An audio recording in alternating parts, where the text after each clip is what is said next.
Why won't my boyfriend come inside my house? My boyfriend Parker used to love coming over to mine, until one day he was visiting for dinner and suddenly just refused to come in. He stammered out an excuse that we should go eat at his place instead. At his apartment, he acted completely normal. But when I told him I needed to go back to mine so I could quickly grab my work clothes, he actually said he'd buy me new ones. He wasn't upset or anxious either. He just absolutely refused to go inside my house. The next day, he texted that he was outside, but when I stepped out, he'd parked 3 houses down. When I asked why he didn't pull into the driveway, he said he preferred to park on the street now. I started trying anything to get him to visit. I downloaded his favorite movie. I asked him to help me move furniture, but he just hired movers instead and refused to step inside. Once, it started raining hard while he waited outdoors, and he got completely soaked rather than step under the covered porch. I asked if something happened the last time he was there. He said no. I asked why he wouldn't come inside, and he said he just couldn't anymore. When I pressed for a reason, he said, "I'd rather not discuss it." His behavior was affecting everything. We couldn't hang out with my roommate Anna. We couldn't use my pool. He suggested I move in with him, and when I said my lease wasn't up for 8 months, he offered to pay the penalty to break it. He'd already put a deposit on a new apartment without telling me. I had to figure out what was going on. Anna said nothing unusual happened that last Tuesday he visited. Parker had waited in the living room like always. She'd been in her room most of the time. When she came back downstairs, he was sitting on the couch normally. Nothing seemed wrong until I got home and he immediately wanted to leave. She said he'd actually left his phone on the coffee table in his rush to get out, and she'd had to run after him to give it back. I checked our security cameras from that night. Parker arrived at 6:15, and Anna let him in at 6:16. There was a gap in the footage from 6:18 to 6:27. 9 minutes of black screen. He was sitting on the couch before and after looking exactly the same. But his wine glass was on the opposite side of the coffee table, and his jacket was folded differently. My neighbor mentioned seeing Parker's car parked outside for hours last week while I was at work. When I asked Parker about it, he said yes, he'd been there. The neighbor said Parker had walked around the entire house multiple times, taking photos with his phone and measuring the distance between windows. I started staying at his place every night. He'd drive me home in the mornings and wait in the car. His mother came to visit and asked to see my house. Parker told her I'd moved in with him permanently, and my house had black mold. I'd never mentioned any mold, and when I corrected him, he gave me a look that stopped me cold. 3 weeks passed and nothing changed. Our relationship was perfect otherwise, but he'd started making bigger decisions. He'd called my landlord pretending to be me and tried to break my lease. He'd had my mail forwarded to his address. He was systematically removing any reason for me to go home.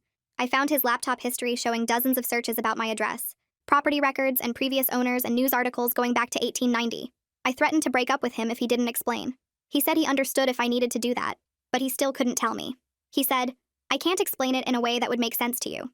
When I said to try anyway, he said, "You wouldn't believe me and it would make things worse for you." I asked if my house was dangerous. He said no. I asked if something bad would happen if he came inside. He said no. I asked if he was afraid. He said fear wasn't the right word. When I asked what the right word was, he thought for a long moment and said, "Incompatible." Then Parker proposed, but said we'd have to sell my house first. When I said I wasn't selling, he withdrew the ring. He said he couldn't marry someone who lived there. I said I didn't live there anymore since I was always at his place. He said that wasn't enough. The house had to be sold to someone else. When I asked why, he said, "Because then it would be their problem." I demanded to know what happened during those 9 missing minutes of footage. He said nothing happened. I said something must have happened to make him act this way.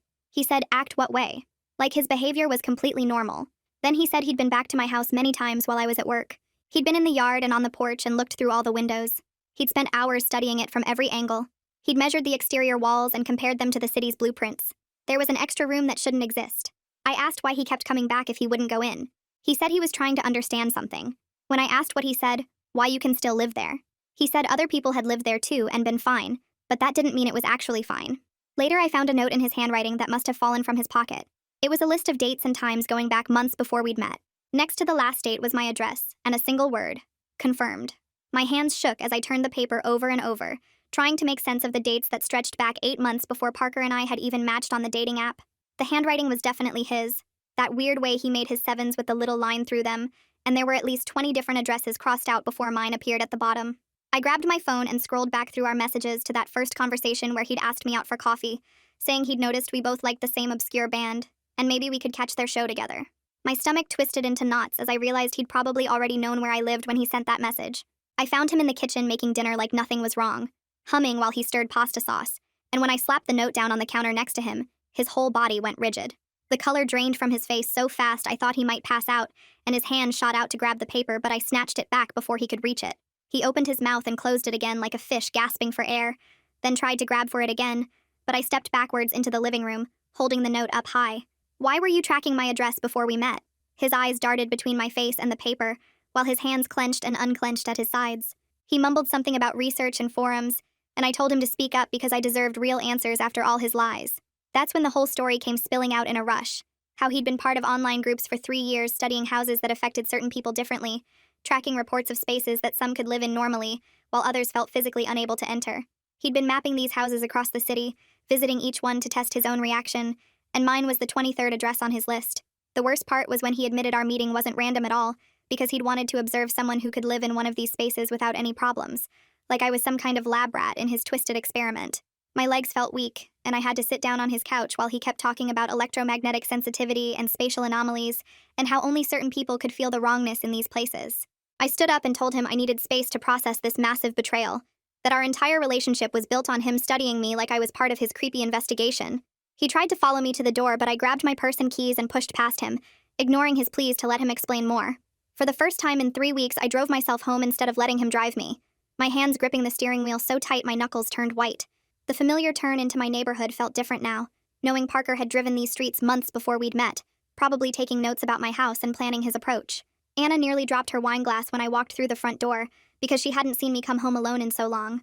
I dumped everything on her at once, showing her the note and explaining about the forums and the research, and how Parker had targeted me specifically because I lived here. Her face went through about 10 different expressions as she processed it all, finally landing on a mix of disgust and concern that matched exactly how I felt.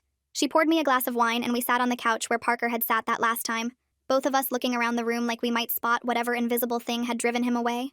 Anna offered to help me figure out what was really going on with our house, suggesting we could do our own investigation without Parker's paranoid theories clouding everything. That night, I climbed into my own bed for the first time in weeks, pulling my comforter up to my chin and waiting for something to happen.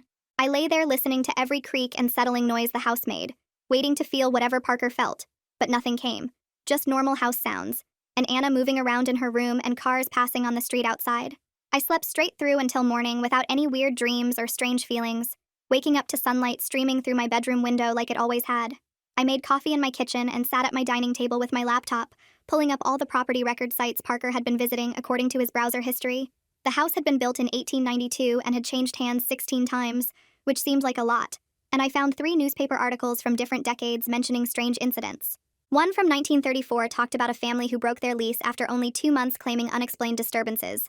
Another from 1967 mentioned a tenant who insisted someone else was living in the walls, and a brief mention from 1998 about a couple who abandoned the property mid-lease.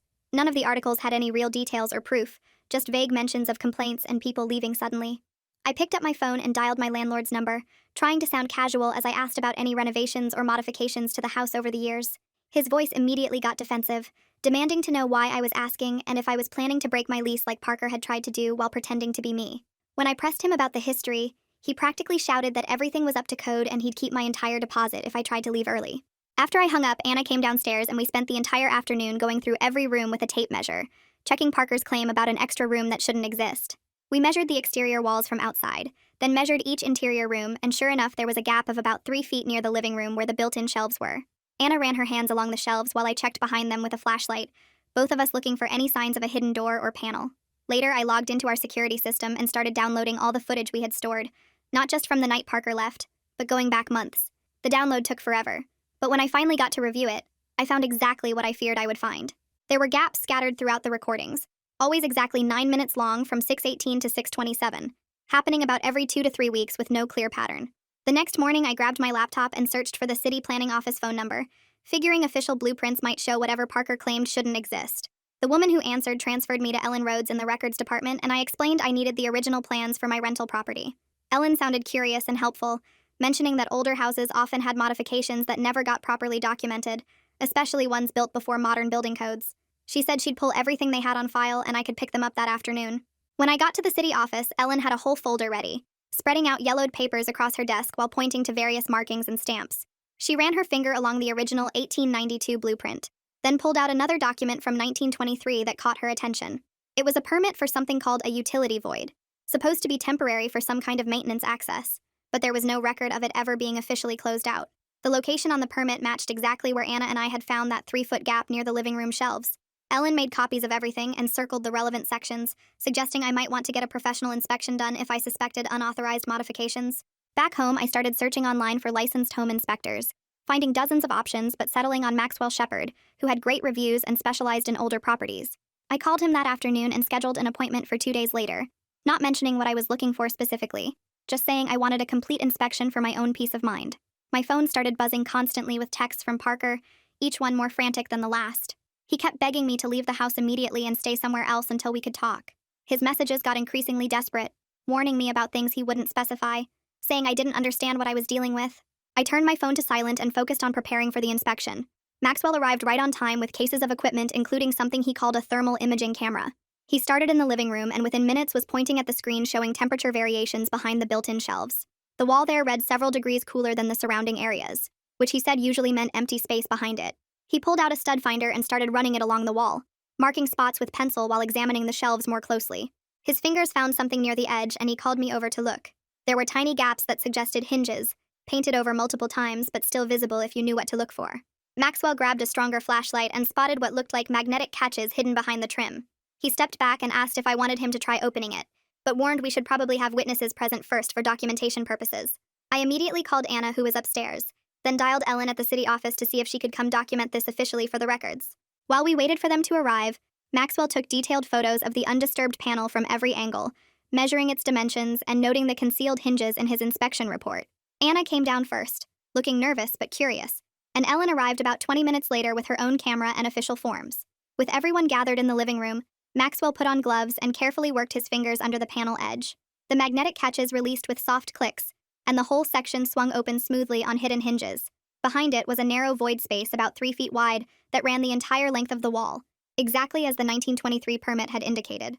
Maxwell shined his flashlight inside and we all leaned forward to look. There were old blankets and pillows arranged like a makeshift bed, empty water bottles lined up against one wall, and food wrappers scattered across the floor.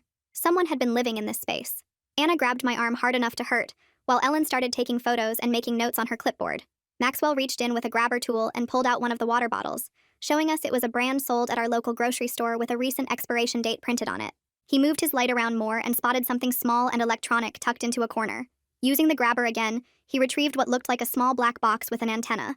Maxwell examined it closely, then showed us the label which read, Wi-Fi Dother, with technical specifications printed below. He explained this device could disrupt wireless signals including security cameras, which would explain our 9-minute blackouts. Someone had been using it to move around undetected, turning off our cameras at exactly 6:18, then turning them back on at 6:27. I pulled out my phone with shaking hands and dialed 911 while Ellen documented code violations on her forms, and Maxwell continued photographing everything. The dispatcher said officers would arrive within 10 minutes and told me not to touch anything else. Maxwell kept searching the space with his flashlight and spotted something at the far end. There was another opening, smaller than the main panel, that seemed to lead somewhere else. We went outside to check the exterior wall, and Maxwell found what we were looking for painted perfectly to match the house siding. Unless you knew exactly where to look, the access hatch was completely invisible, just another section of wall with matching paint and texture. Maxwell took more photos while I called 911 with shaking hands, telling the dispatcher about finding someone's living space hidden in our walls. She said officers would be there in 10 minutes and told us not to touch anything else or go back inside the void. Anna was gripping my arm so hard it hurt, staring at the hidden hatch like it might open any second. Ellen kept writing on her clipboard, taking notes about building codes and permit violations while muttering about liability issues. We waited on the front lawn, none of us wanting to go back inside knowing someone had been living there with us. 2 police cars pulled up 8 minutes later, and the officers immediately started taking our statements, asking when we'd discovered the space and if we'd noticed anything missing. I showed them the security footage gaps on my phone while Maxwell explained about the Wi-Fi device he'd found. The officers put on gloves and went inside to examine the void space, bagging the device and several items for fingerprinting. One officer came back out and told us this was called frogging, when people secretly live in occupied homes without the owners knowing. He said they'd been seeing more cases lately, especially in older houses with these kinds of hidden spaces that nobody knew about. They took photos of everything and dusted for prints on the water bottles and food wrappers while we stood outside watching. That's when Parker's car came speeding down the street and parked crooked against the curb 3 houses down. He practically ran toward us, his face pale and his hands shaking as he approached the police tape they'd put up. I heard sirens and the neighbor texted me, he said, looking between me and the officers. His whole body was tense, but he'd crossed the property line for the first time in weeks, standing right there on my lawn. The officer asked who he was and I explained he was my boyfriend while Parker stared at the open front door like he was fighting himself. Then he broke down completely, tears running down his face as he admitted he'd suspected someone was living in the walls. He said he'd felt it that night when the cameras went dark. Something wrong with the electromagnetic field in the house. He'd researched similar cases online for months, finding patterns in older houses where people had hidden these spaces. The officer looked skeptical, but Parker pulled out his phone and showed him screenshots of forum posts about electromagnetic sensitivity. He explained that some people could feel these devices in spaces, that the disruption made them physically uncomfortable. That's why he'd used the word incompatible, because his body literally couldn't handle being near the interference. He'd been tracking cases across the city, trying to understand why some houses felt wrong to him, while others didn't. The detective arrived and took over the investigation, listening to Parker's explanation while reviewing the evidence bags. Anna had gone to sit in her car, too freaked out to stand there anymore, already texting friends about finding somewhere else to stay. The detective's phone rang and he stepped away to take the call, then came back with a serious expression on his face. "We got a match on the prints," he said, looking at each of us. "This person is known for this type of crime in the area." He explained they'd been hitting older houses with original features that could hide void spaces like ours. The suspect had been doing this for years, moving between different houses and living in walls while families went about their normal lives. I felt sick thinking about all those nights I'd been alone in my room while someone was living just feet away behind the wall. My hands were shaking and I wanted to scream at Parker for not just telling me his suspicions instead of acting crazy for weeks. He kept trying to explain that he didn't know how to tell me without sounding insane, that nobody would have believed him about feeling electromagnetic fields. The anger was mixing with violation and fear, making it hard to think straight about what to do next. That's when my landlord's truck came screeching into the driveway and he jumped out looking panicked about the police cars. He started yelling about code violations and demanding to know what I'd done to his property, pointing at the open panel. Ellen stepped forward with her clipboard and shut him down immediately, showing him documentation that the void predated his ownership by decades. She had permits from 1923 proving the space existed long before he bought the property, and that he'd failed to properly inspect it. The landlord's face went red as he realized his liability for renting a house with an unknown occupant living in the walls. I saw my chance and told him I wanted immediate lease termination without penalty due to the safety issues. He started to argue, but Ellen pointed out the code violations and potential lawsuits if he didn't cooperate quickly. The landlord agreed within minutes, pulling out his phone to call his lawyer about the paperwork while muttering about insurance claims. I asked Ellen for the contact information for a tenant advocacy center, and she gave me Cyrus Douglas's card. I called him right there and explained the situation, including Parker's unauthorized mail forwarding and attempts to break my lease. Cyrus said he'd help me document everything and file the proper reports to protect myself from any legal issues. He also wanted to discuss the pattern of controlling behavior Parker had shown, even if his intentions were protective.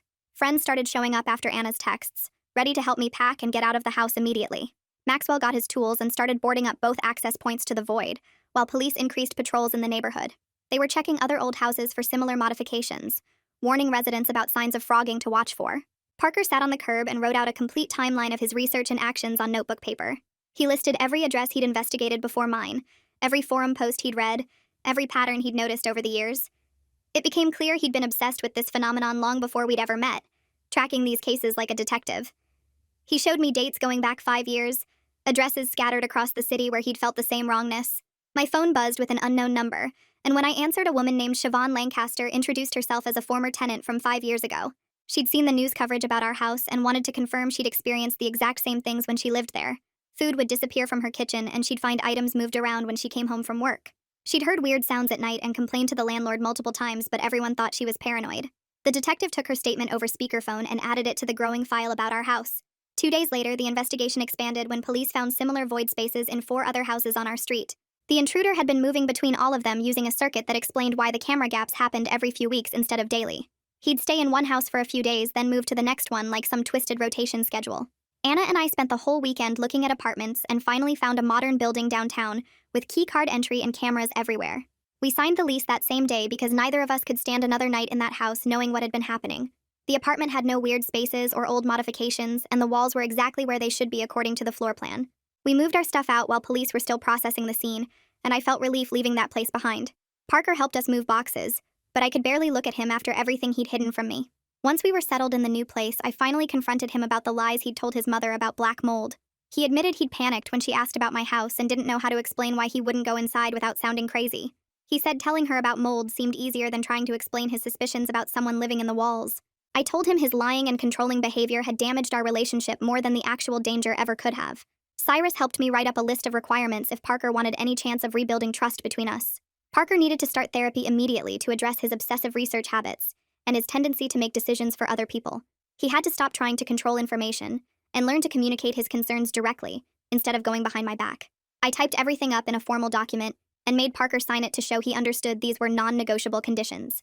3 days later, the police called to say they'd caught the suspect trying to access another house 2 streets over. He'd been using the same magnetic panel technique, and they caught him red-handed crawling through a hidden entrance.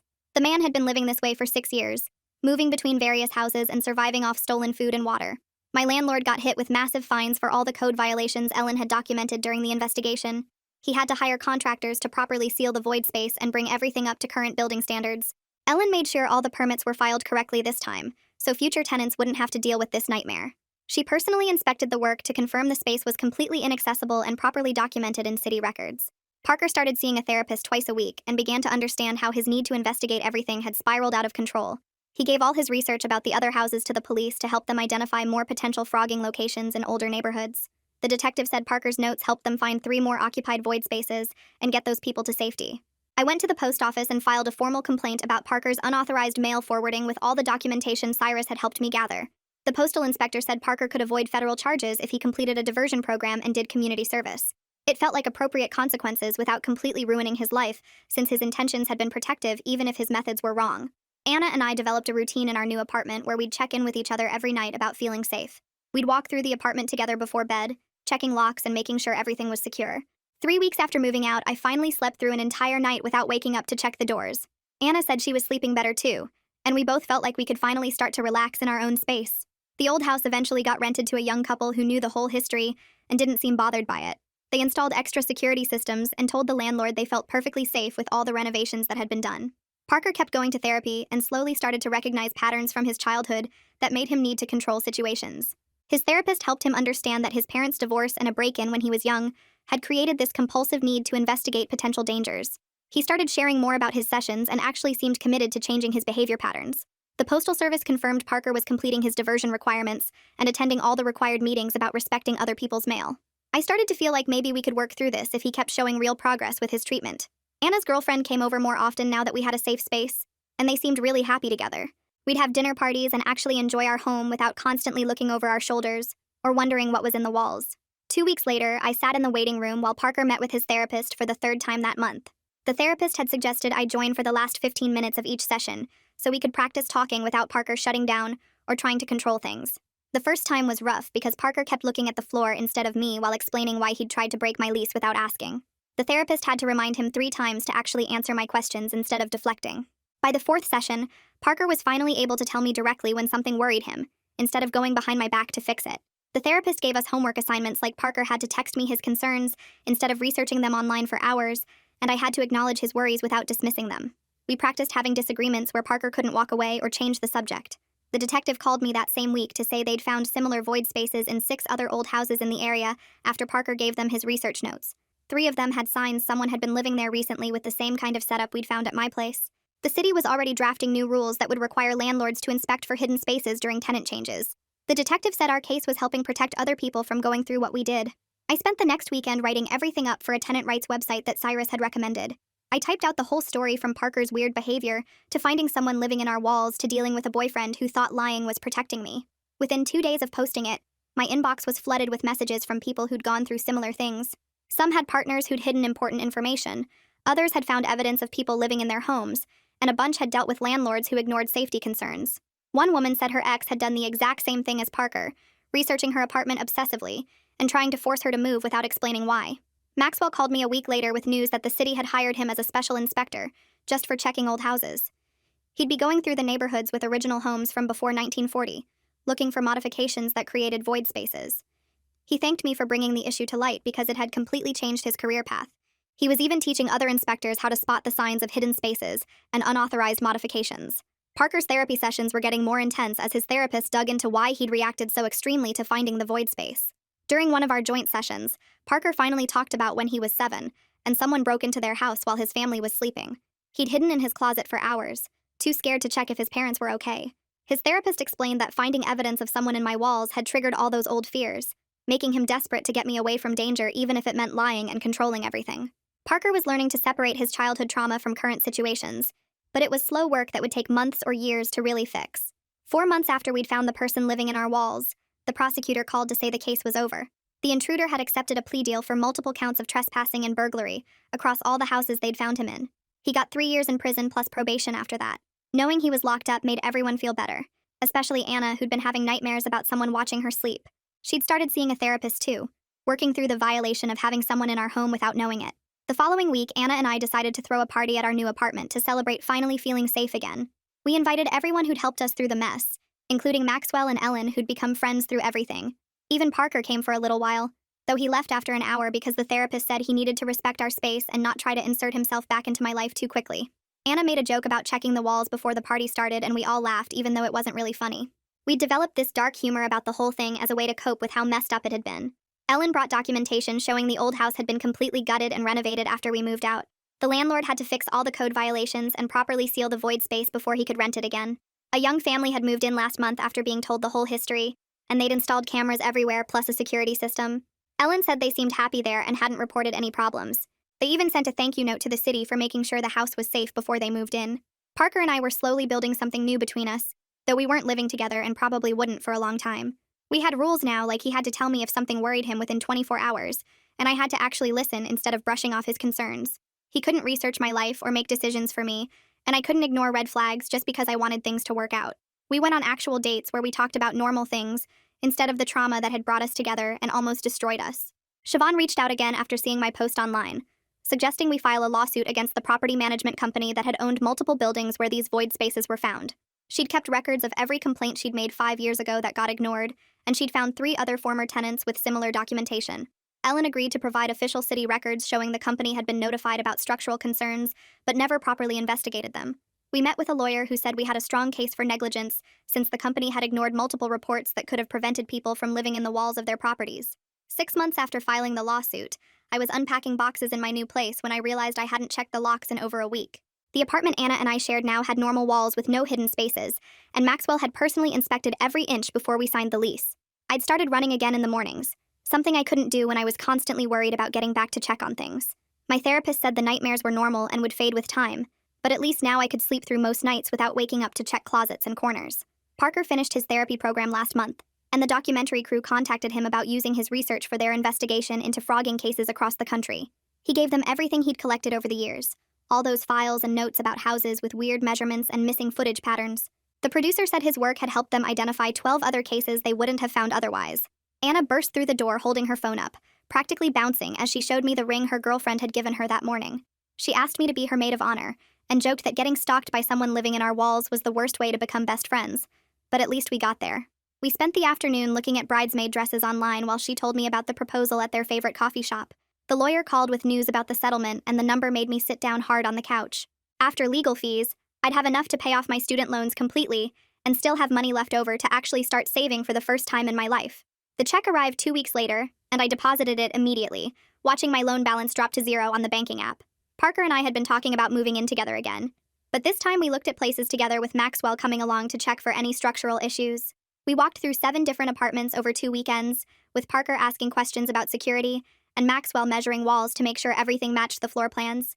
We found a place on the 3rd floor of a newer building with keycard entry and cameras in all the common areas. The property manager thought we were paranoid when we asked to see the original blueprints, but we signed the lease anyway after Maxwell gave his approval.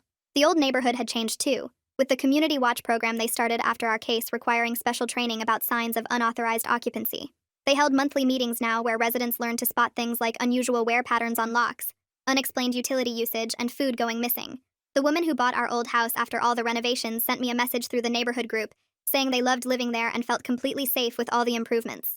I got my acceptance letter to the urban planning program, while Parker and I were assembling furniture in our new place.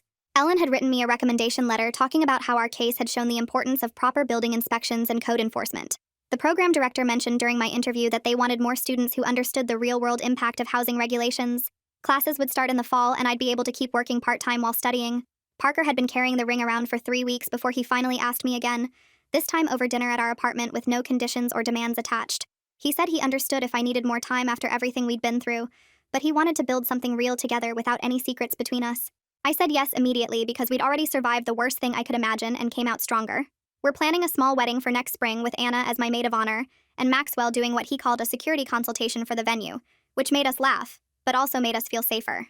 The guest list includes Ellen and everyone else who helped us through that mess, though we're skipping Parker's mom after the lies he told her about black mold.